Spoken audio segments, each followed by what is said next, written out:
Napoleon की अगर मैं बात करूँ, नेपोलियन के पास सब कुछ था, दौलत थी, शोहरत थी, पैसा था, पावर थी, मगर उन्होंने अपनी ज़िंदगी के आखिरी दिनों में एडमिट कर लिया। उन्होंने कहा कि मैंने अपनी ज़िंदगी के कोई 6 दिन भी खुश रहकर नहीं गुजारे। जबकि दूसरी तरफ हेलन केलर थी, और हेलन केलर जो कि डम थी, जो कि डेफ थी, जो कि ब्लाइंड थी, उन्होंने क्या खूबसूरत जुमला बोला। उन्होंने कहा कि ज़िंदगी बहुत खूबसूरत है। दरअसल अल्लाह ताला ने हमसे ज़िंदगी के आसान होने का वादा नहीं किया। अल्लाह ताला ने हमसे ज़िंदगी के आसान होने का वादा नहीं किया। अल्लाह ताला ने कहा कि मुश्किलात आएंगी, मगर हाँ मैं ताकत ज़रूर दूंगा तुम्हें उन मुश्किलात के साथ डील करने की। जो सबसे बड़ी गलती होती है, वो सबसे बड़ी गलती हम ये करते हैं कि हम शायद ये समझ लेते हैं कि life is fair. Life fair है, हमारे साथ जो भी होगा वो अच्छा होगा और अच्छा होना चाहिए, और इसी वजह से हम फिर डिप्रेशन का शिकार हो जाते हैं। मेरा दोस्त चला गया जॉब का इंटरव्यू देने। अब जब वो जॉब का इंटरव्यू देने गया तो पूरी रात वो तैयारी कर रहा था जॉब के इंटरव्यू की। मैंने उसे कॉल भी की, मैंने कहा क्या कर रहे हो? कहता मैं जॉब का इंटरव्यू कर रहा हूँ और ऐसा ज़बरदस्त इंटरव्यू दे के आऊँगा कि आपके भाई को कल ही जॉब मिल जाएगी। इंटरव्यूअर ने उससे एक क्वेश्चन किया, और वो जो अक्सर क्वेश्चन करते हैं इंटरव्यूअर्स, उसने क्वेश्चन ये किया कि व्हाट इज़ योर क्वालिटी, आपकी क्वालिटी क्या है? तो उन्होंने कहा मेरी क्वालिटी ये है कि मैं परफेक्शनिस्ट हूँ, मैं हर काम को परफेक्ट करता हूँ। उसने सोचा कि मैंने इतना ज़बरदस्त आंसर दे दिया, अब तो मुझे फटाफट जॉब मिल जाएगी।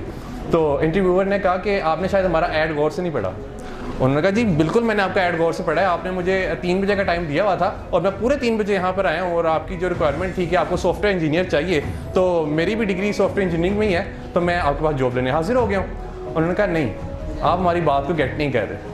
दरअसल हमने किसी मशीन को यहाँ पे इनवाइट नहीं किया, हमने एक इंसान का इंटरव्यू करना चाहा है, और हमने जॉब भी किसी इंसान को ही देनी है।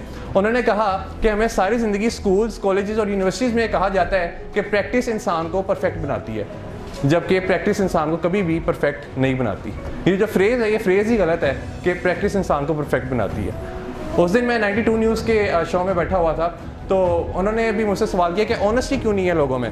तो मैंने उनसे कहा कि हमें सारी ज़िंदगी एक फ्रेज़ सिखाई जाती है, और वो ये है कि honesty is the best policy. ये भी फ्रेज़ गलत है, और इस फ्रेज़ में देखिए कि क्या गलती है। इसमें 3rd डिग्री यूज़ की गई, और जो हायर डिग्री यूज़ की गई वो ये है कि बेस्ट पॉलिसी, यानी there is a better policy as well. कोई ना कोई बेटर पॉलिसी भी है, और वो बेटर पॉलिसी क्या हो सकती है? डिसऑनेस्टी हो सकती है। और इसमें दूसरी गलती इस फ्रेज़ में वो ये कि हमने इसे पॉलिसी कह दिया, हालांकि ये पॉलिसी नहीं है, ये तो हमारी कैरेक्टर बिल्डिंग का एक पार्ट है। बिल्कुल इसी तरह जो प्रैक्टिस इंसान को परफेक्ट बनाती है, जब हम सुनते आ रहे हैं प्रैक्टिस कभी भी इंसान को परफेक्ट नहीं बनाती है, इंसान को बेहतर बनाती चली जाती है। जब भी आप गुड से ग्रेट का सफ़र करते हैं, तो जब आप ग्रेट पे पहुंचते हैं तो फिर आप एक अगला ग्रेट सेट कर लेते हैं अपने माइंड में, कि आपका अगला गोल होता है और उसे फिर आपने अचीव करना होता है। कोई भी इंसान इस दुनिया में परफेक्ट नहीं होता। तो वो इंटरव्यूअर ने उसे ये कहकर रिजेक्ट कर दिया कि हमें किसी मशीन को नहीं रखना, हमें इंसानों को रखना है, और हाँ अगर हम तुम्हें रख लेते तो तुम शायद हमारी कंपनी का एनवायरनमेंट ही ख़राब करते, तुम यहाँ पे टेंशन क्रिएट करते, और जो तुम्हारे साथ फेलोज थे तुम उन्हें भी तंग करते रहते, क्योंकि तुम्हें तुम्हारी मर्जी के मुताबिक रिजल्ट्स ना मिलते, क्योंकि तुम तो हर चीज़ में परफेक्शन ढूंढ रहे थे, तुम तो हर चीज़ में ये देख रहे थे कि हर चीज़ को परफेक्ट होना चाहिए। और ये वो लोग होते हैं, एक मेरा क्लास फेलो था, उसका A+ ग्रेड आ गया, तो टीचर ने कहा जी कि आप बड़े इंटेलिजेंट हैं कि आपका A+ ग्रेड आ गया। उसने कहा नहीं मैं इंटेलिजेंट नहीं हूँ, क्योंकि उन्होंने कहा, टीचर ने कहा क्यों आप इंटेलिजेंट क्यों नहीं है, आपको तो A+ ग्रेड आ गया है, पूरी क्लास में सबसे ज़्यादा मार्क्स आपके हैं। उन्होंने कहा कि अगर मैं A+ ग्रेड हासिल कर रहा हूँ इतनी मेहनत के बाद, तो शायद मैं इंटेलिजेंट नहीं हूँ, क्योंकि अगर मैं इंटेलिजेंट होता तो मुझे कभी इतनी मेहनत ना करनी पड़ती। यानी वो लोग होते हैं जो कि हर चीज़ में परफेक्शनिज्म ढूंढ रहे होते हैं।